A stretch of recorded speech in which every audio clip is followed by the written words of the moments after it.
আসসালামু আলাইকুম। আপনাদের সবাইকে স্বাগত জানাচ্ছি এখনকার আলোচনায়। আপনাদের সঙ্গে আছি আমি সিরাজুল ইসলাম।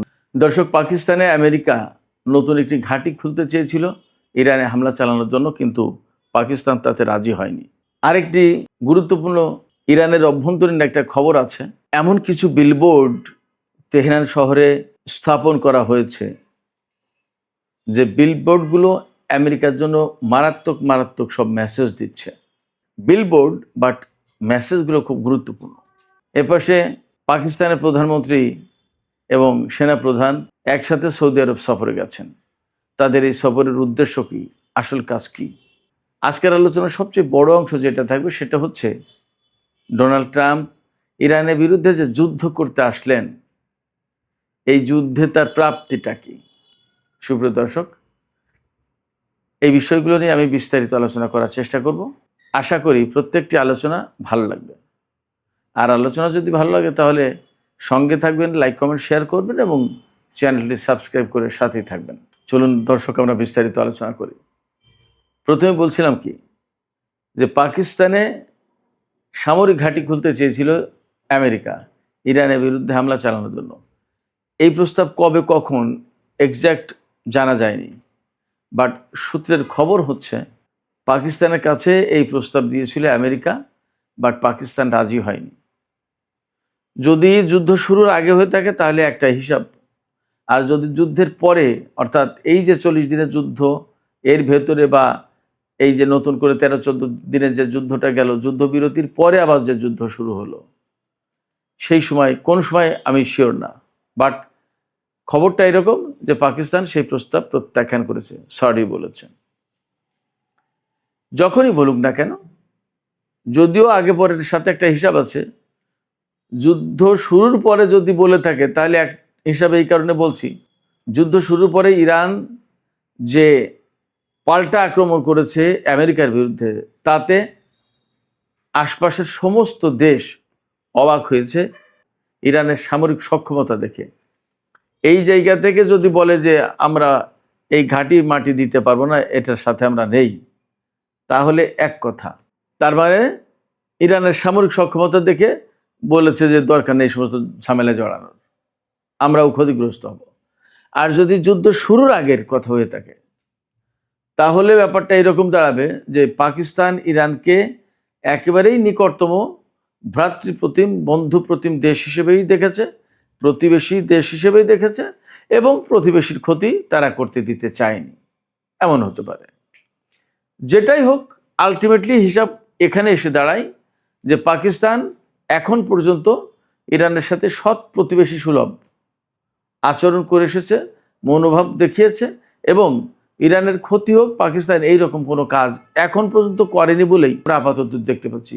যেমন আমি বলি, এই যে 15 জাতির যে জোট গঠন করেছে, পাকিস্তান কিন্তু অনেক আগেই অ্যাক্টিভ হয়ে যেতে পারত, সেই দিকে যায়নি।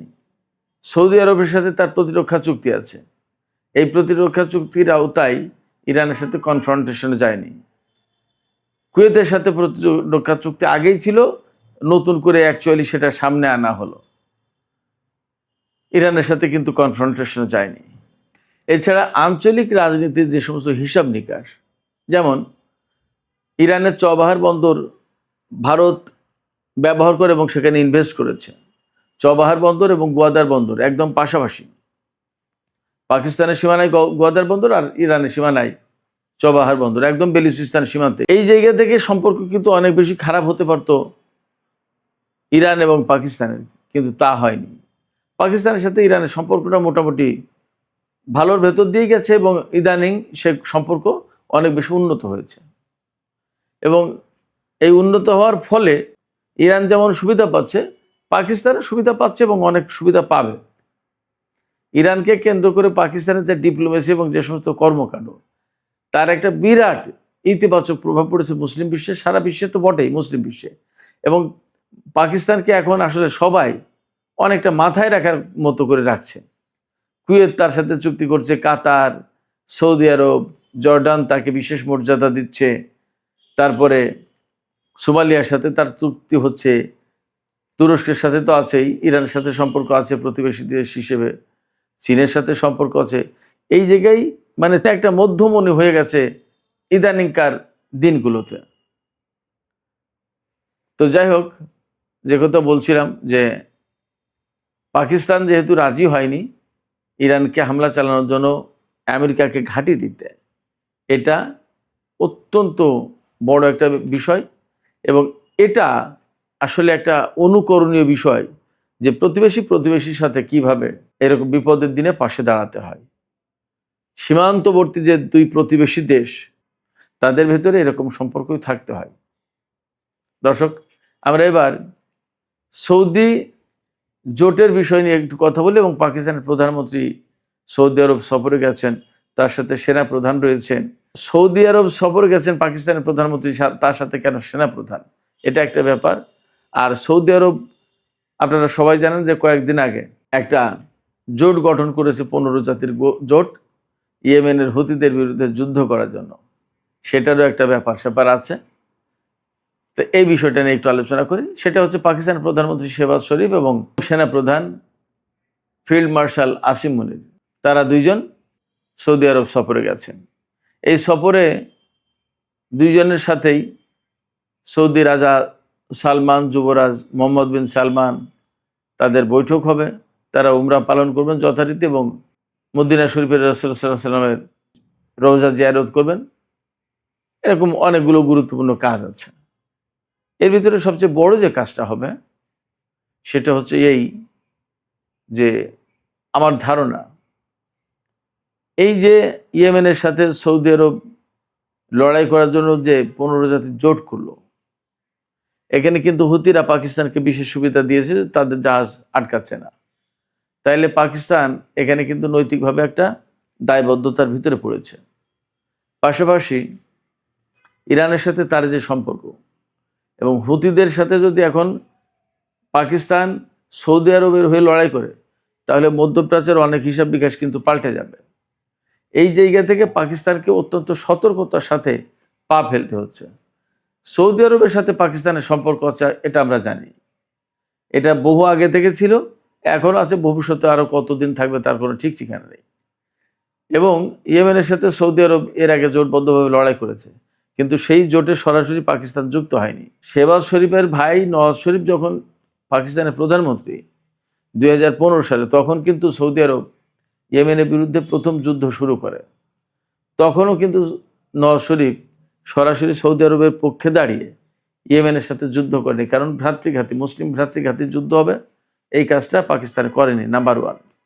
নাম্বার 2 হচ্ছে, যেহেতু এখানে সৌদি আরব এবং ইরানের একটা ক্যালকুলেশন, ইকুয়েশন, অনেক কিছু ছিল, এই জায়গা থেকে পাকিস্তান সৌদি আরবের পক্ষে যাবে নাকি ইরানের পক্ষে যাবে, এটা একটা বিরাট ঝামেলার কারণ ছিল। কারণ পাকিস্তান হচ্ছে ইরানের একেবারে প্রতিবেশী দেশ, তার সাথে 900 কিলোমিটার সীমান্ত, আর ওপাশে সৌদি আরবের নিরাপত্তার অনেক কিছু দেখভাল করে পাকিস্তান। তো অথচ দুটোই মুসলিম কান্ট্রি, দুটোই মধ্যপ্রাচ্যের গুরুত্বপূর্ণ শক্তি। তাহলে কার পক্ষে যাবে এবং কার শত্রু হবে আর কার মিত্র হবে, এটা বিরাট একটা ঝামেলা ছিল। এই ঝামেলায় পাকিস্তান কিন্তু তখন সৌদি আরবের পক্ষে ইয়েমেনের বিরুদ্ধে লড়াই করেনি। আজকে কি সেই পাকিস্তান সেই নীতি থেকে সরে আসবে হুট করে? এবং এখন তো পরিস্থিতি আরও ক্রিটিক্যাল, কারণ মধ্যপ্রাচ্যে আসলে আমেরিকার অবস্থান থাকবে কিনা, ইরানের ভবিষ্যৎটা কি হবে, এবং মধ্যপ্রাচ্যে যে বিরাট একটা চেঞ্জ হচ্ছে, এই চেঞ্জটার শেপটা কি হবে, অনেক কিছু নির্ভর করছে পাকিস্তানের সাথে, অনেক কিছুর সাথে পাকিস্তান জড়িত। আবার হরমুজ প্রণালী যে ইরান আটকে দিয়েছে, এবং ইরান বলছে কি যে এই হরমুজ প্রণালী মালিকানা আমাদের এবং ওমানের, এই যে মালিকানা অর্থাৎ সার্বভৌমত্ব দাবি করা, এই সার্বভৌমত্ব দাবি করার পক্ষে সমর্থন দিয়েছে কিন্তু চীন। ইরানের এই দাবির প্রতি চীনের এই সমর্থন, এটা খুবই গুরুত্বপূর্ণ। অর্থাৎ আমেরিকা যে অবস্থান নিয়েছে তার জাস্ট বিপরীত। এবং মধ্যপ্রাচ্যে চীনের যে বিরাট স্বার্থ, সেটা ইরানের মধ্য দিয়েই আদায় হবে। তাহলে চীনের বিরুদ্ধে কি পাকিস্তান চলে যাবে? এটা এক বিরাট প্রশ্ন। এই জায়গায় আমার কাছে মনে হয় সৌদি আরব জোট করেছে, ঠিক আছে, জোটের কার্যকারিতা কি হবে না হবে সেটা একটা প্রশ্ন। পাকিস্তানের প্রধানমন্ত্রী এবং সেনা প্রধান সম্ভবত সৌদি রাজা সালমান এবং তার ছেলে মোহাম্মদ বিন সালমান, আমার মনে হয় যে তাদেরকে তিনি এই দুইজন ব্যক্তি বোঝাতে গেছেন বা তাদের সাথে একটা আলাপ আলোচনা দিন দরবার করতে গেছেন যে এই ধরনের জোট করে যদি ইয়েমেনের বিরুদ্ধে যুদ্ধ শুরু করা হয় তাহলে তার নেতিবাচক প্রভাবটা কি পড়বে এবং মধ্যপ্রাচ্যে কার কি সমস্যা, কার কি ক্ষয়ক্ষতি হবে, এইগুলো তারা হয়তো তুলে ধরবেন। এবং ফাইনালি নিশ্চয়ই তারা এই মেসেজটা দেওয়ার চেষ্টা করবে, আমার ধারণা যে এই ধরনের যুদ্ধ পাকিস্তানের জন্য ক্ষতিকর, সৌদি আরবের জন্য ক্ষতিকর, ইরানের জন্য, টোটাল মুসলিম উম্মার জন্য এবং মধ্যপ্রাচ্যের জন্য, সবার জন্যই ক্ষতিকর। এবং এতে আলটিমেটলি লাভবান হবে ইসরায়েল এবং তার সহযোগী শক্তিগুলো। হয়তো পাকিস্তান এই মেসেজ দেওয়ার চেষ্টা করবে। আফটার অল হয়তো চীনের পক্ষ থেকেও কিছু মেসেজ থাকবে। আমার ধারণা যে চীনের কিছু মেসেজ নিয়েই পাকিস্তানের প্রধানমন্ত্রী এবং সেনাপ্রধান সৌদি আরব গেছে, যে চীন কিন্তু এই জিনিসগুলো হয়তো চাইছে না। পাকিস্তানের কথা সৌদি আরবের রাজা বাচ্চারা কতটুকু শুনতে চাইবেন সেটা একটা ব্যাপার, কিন্তু চীনের কথাই তারা চুপ হতে পারে। আমার ধারণা যে সেনাপ্রধান এবং প্রধানমন্ত্রী দুইজন একসাথে সফর গেছেন এই সমস্ত কারণে। এর সাথে কিন্তু আরও কয়েকজন মন্ত্রী আছেন। পররাষ্ট্রমন্ত্রী তো এই মুহূর্তে সৌদি আরবে রয়েছেন, পাকিস্তানের পররাষ্ট্রমন্ত্রী ইসাক দার। এছাড়া তথ্যমন্ত্রী এবং আরও বেশ কয়েকজন মন্ত্রী এই সফরে শাহবাজ শরীফের সাথে আছেন। সুপ্রিয় দর্শক, আজকের মূল যে আলোচনাটা করতে চাইছিলাম সেটা হচ্ছে যে তেহরান শহরকে বিলবোর্ডের শহরে পরিণত করা হয়েছে। তেহরান শহরকে বিলবোর্ডের শহরে পরিণত করা হয়েছে এবং সেখানে বেশ কিছু মেসেজ ক্যারি করছে আমেরিকার জন্য। একটা বিলবোর্ডে দেখানো হয়েছে যে স্ট্যাচু অফ লিবার্টি ভেঙে চুরে পড়ে গেছে। আর একটা বোর্ডে দেখানো হয়েছে ইরানের সর্বোচ্চ নেতা যিনি শহীদ হয়ে গেলেন আয়াতুল্লাহ আলী খামেনি, তার মুষ্টিবদ্ধ হাত। আরেকটা বিলবোর্ডে দেখা যাচ্ছে যে কারবালায় যে লাল পতাকা ছিল ইমাম হোসেনের কাছে, সেই পতাকারই একজন তরুণ দাঁড়িয়ে।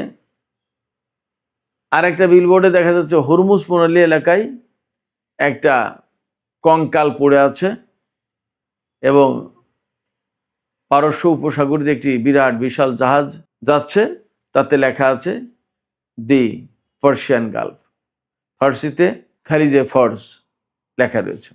এই যে বিলবোর্ডগুলো, এই বিলবোর্ডগুলো দিয়ে মূল মেসেজ যা বলা হচ্ছে যে আমেরিকা তাদের সর্বোচ্চ নেতাকে হত্যা করেছে, কেন তার প্রতিশোধ দেওয়া হবে না। এবং বলা হচ্ছে যে ইমাম হোসেনের অনুসারীরা, কেন তোমরা তোমাদের ইমামকে হত্যার অর্থাৎ আলী খামেনিকে হত্যার প্রতিশোধ নেবে না। জাগিয়ে তোলা হচ্ছে, মেসেজ দেওয়া হচ্ছে এবং প্রতিশোধের বাণী এখান থেকে প্রচার করা হচ্ছে। এবং স্ট্যাচু অফ লিবার্টি যে ভেঙে পড়ে গেছে, তার মানে স্ট্যাচু অফ লিবার্টি ন্যায় বিচারের প্রতীক ছিল, ন্যায় বিচারের প্রতীক নেই, এটা ধ্বংস হয়ে গেছে, এটা শেষ, এটা প্রমাণ করা হয়েছে। আর পারস্য উপসাগরের হরমুজ প্রণালী এলাকায় যে কঙ্কাল পড়ে রয়েছে, অর্থাৎ আমেরিকা বহুদিন ধরে হরমুজ প্রণালী খোলার চেষ্টা করেও ব্যর্থ হয়েছে, তারা পারেনি, তারা ব্যর্থ। এবং সেখানে ইরানের কন্ট্রোল পরিষ্কার, ইরানের কন্ট্রোল, ইরানের জাহাজ চলাচল করছে, এটা মিন করছে। অর্থাৎ এখানে আমেরিকার জন্য বেশ কিছু মেসেজ আছে। এই মেসেজগুলোর সাকুল্যে মোদ্দা কথা যেটা, সেটা হচ্ছে সেই আলোচনাটাই আসল আলোচনা এবং সেটা আমি এখন করি। আমেরিকা আসলে মধ্যপ্রাচ্যে অভিযান চালিয়ে কি পেয়েছে? তারা ইরানের সরকার পরিবর্তন করতে এসেছিল, তারা ইরানের পরমাণু কর্মসূচি ধ্বংস করে দিতে এসেছিল, ইরানের সামরিক সক্ষমতা একদম কমপ্লিটলি মাটির সাথে মিশিয়ে দিতে চেয়েছিল, ইরানের হাতে কোনো ক্ষেপণাস্ত্র, কোনো প্রতিরক্ষা ব্যবস্থা থাকবে না, এরকম করতে চেয়েছিল। এবং ইরানে একটা তাদের মতো করে একটা সরকার প্রতিষ্ঠা করতে চেয়েছিল। এটা 48 ঘন্টা থেকে 2-4-5 দিনের ভেতরেই করতে চেয়েছিল। কিন্তু ব্যাড লাক, তাদের সরকার পরিবর্তন হয়নি, ইরানে পরমাণু কর্মসূচি ধ্বংস হয়নি, ইরানের সামরিক সক্ষমতা ধ্বংস করা তো দূরে কথা, আরও বেড়েছে।